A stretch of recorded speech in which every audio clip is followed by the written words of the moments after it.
Hey guys, welcome to another episode of the Brew Review Crew. I'm Ron. And I'm Corey, and today we're going to be going to California for the first of a three-part series on California IPAs. Today's feature is Mother Earth Brew Co. Kismet. Glub, glub, glub, glub, glub, glub, glub, glub, glub, glub, glub. This one we're very excited about because this has the very popular Nelson hop. Nelson. Yeah. So yeah, you can tell a lot of people on the West Coast are using this right now. It's just like the new thing. I mean, hops come and go. Some stick around forever, but Nelson seems to be the in vogue one. It's supposed to give a little bit of like a white wine character. Yeah. So I'm really interested to see what it has to offer. Well, if there's one thing California is known for, it's definitely their West Coast style IPA. So without further ado, let's pop this thing open and check it out. Going into the aroma, we can smell this from here. Yeah. It smells very nice, very aromatic.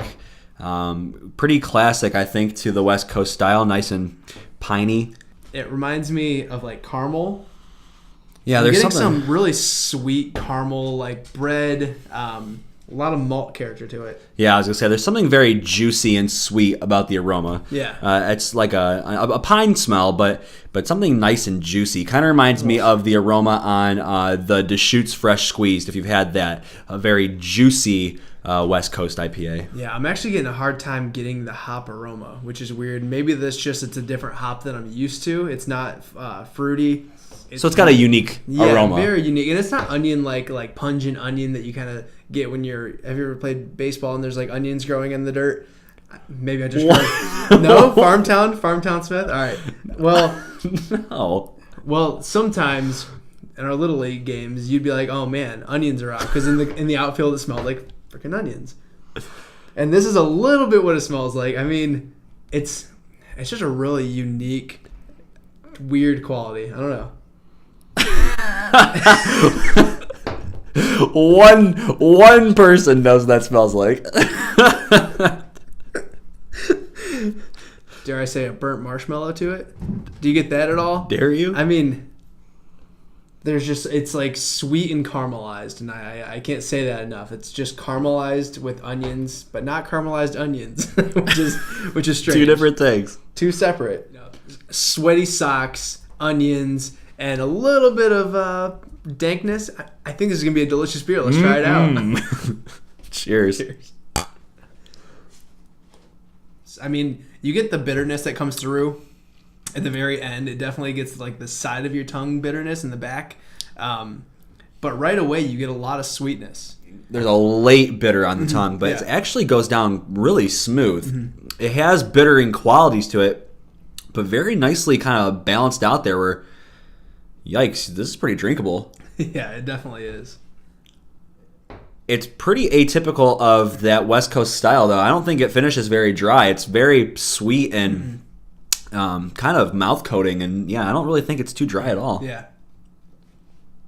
It does. I feel like it doesn't fit a style. You know what I mean? Like if you were to give this to me, I'd be like, yeah, it's hoppy. I don't know if that's quite an IPA though. I'd almost feel like it's more of a, almost like an amber. It's just there's so much malt to it that it doesn't scream IPA. Just enough to make me want to come back, and it's a very nice, balanced, easygoing drink. Yeah. It's not a tongue scraper by any means. It's really drinkable. Yeah.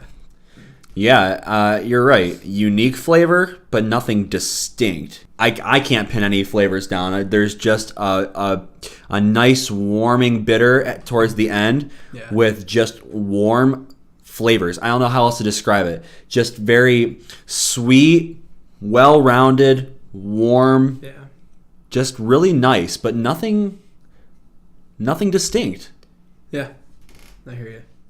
All right, everybody. Well, maybe you're a big fan of Nelson because I know a lot of people are. What do you think of the Kismet? I'm curious. Please let us know below in the comments. But Corey, what do you think? It's not my favorite flavor profile, and I'm probably gonna go with like a 82. I think it's a unique difference of a hop I've never had and a nice toasty malt, but it's not one that I would probably search out or order again or like really crave. It's a unique experience. It's fun to try, but I'm not in love with it. Okay.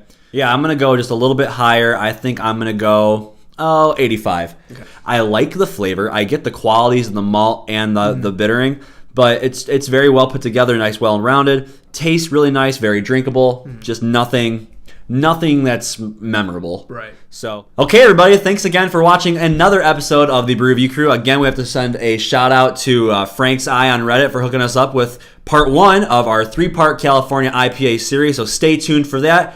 Click that red subscribe button below so you can get the next one straight to you. And actually, I don't know if you knew this. If you click right up here at our watermark, it actually has a little subscribe thing. I just found that out. Pretty impressive. The more you know. The more you know. And remember, we're the Brew Review Crew. We'll review A brew for you. Cheers. Cheers.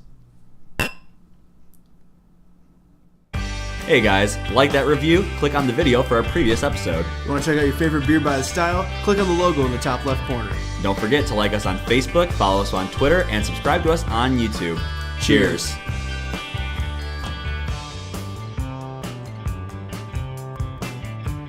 Kismet. This is from Mother Earth Brew Co. This is Kismet. We're really excited to bring this to you. It has Nelson Sauvignon. There's some really cool hops. The hops are just exploding. It's like a summer solstice in my mouth. There's a sensory overload. The sticky sweetness. It's like fate had brought us together for this sticky sweet surprise. It's full of Nelson hops. Kismet. We're going to offend all of our lisp-ridden drinkers.